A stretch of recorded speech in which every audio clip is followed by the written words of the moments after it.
Donc, on le laisse, on le garde dans la tête, hein, Adrien Rabiot, en suivant particulièrement le sujet Frenkie de Jong.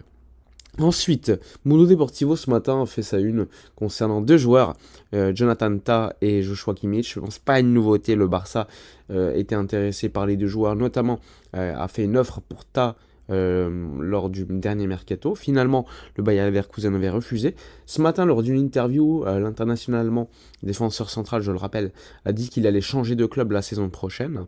Et dans ce cas-là, il y a beaucoup de clubs qui étaient intéressés, notamment le Barça, le Bayern et d'autres clubs anglais comme Liverpool. Donc, on sait que son agent est Piniza à vie, on sait qu'il y a une possibilité. Il faudra suivre cela l'été prochain. Mais en tout cas, Jonathan Tah est une opportunité de mercato pour le club. Et le club considère sérieusement cette piste. Il y a également le sujet Kimmich, là aussi, fin de contrat la saison prochaine. Donc en juin 2025, il pourra signer dans n'importe quel club du monde libre, sachant que, je le rappelle, Kimmich, s'il ne prolonge pas, évidemment, au Bayern, Kimmich, lui, a déjà quelques clubs de choix qu'il veut découvrir. C'est soit City, soit Arsenal, soit Barcelone, soit Real Madrid, soit Liverpool. Il n'y a pas d'autres clubs qui l'intéressent. C'est pour ça que le Barça, étant dans cette liste, est très intéressé parce qu'ils veulent renforcer ce poste de milieu de terrain. Il faudra suivre le dossier Kimmich avec beaucoup d'intérêt. Il y a aussi le dossier de l'ailier gauche. Là aussi, Nico Williams reste une option très sérieuse selon Matteo Moretto, le journaliste italien. Donc il faudra suivre également ce dossier. Personnellement, je considère qu'il faut changer de piste. Non pas parce que je suis un rageux et que le train ne passe qu'une fois. Non, le train ne passe pas qu'une fois. Mais je considère que si le Barça veut véritablement augmenter en niveau avec un joueur confirmé de la trempe d'un joueur comme Musiala, qui n'est certes pas le même profil, mais qui peut jouer ailier gauche half space, c'est-à-dire attiré par l'axe avec un Baldé qui lui colle la ligne, ça pourrait être assez intéressant de le prendre, sachant que Musiala, l'été prochain, il lui restera qu'un an de contrat, mais bon, la concurrence sera super rude. Je ne me mens pas à moi-même, mais je pense qu'on peut tenter au moins le coup pour cette position-là, pour le joueur allemand.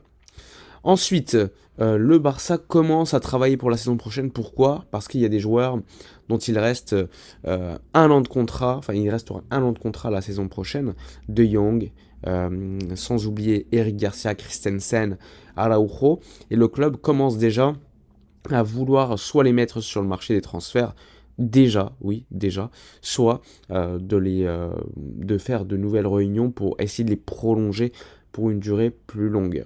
Il y a notamment le cas Christensen qui est blessé aujourd'hui, qui est évidemment fait beaucoup parler. Tu as le dossier Araujo qui n'est toujours pas réglé, alors que le Barça a fait une nouvelle offre à la hausse, mais pour l'instant rien n'est réglé, et surtout le cas de Jong qu'il faudra régler activement.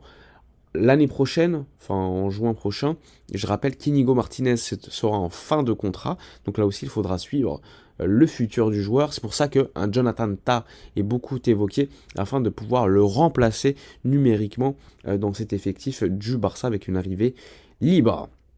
Voilà, pour résumer, au niveau de la trêve internationale, la France a perdu, un Koundé qui a joué 13 minutes, donc ça va, un Lamine Yamal qui a beaucoup joué, encore une fois, qui a joué tout le match avec l'Espagne, Pedri a joué 15-20 minutes, Dani Olmo 75 minutes.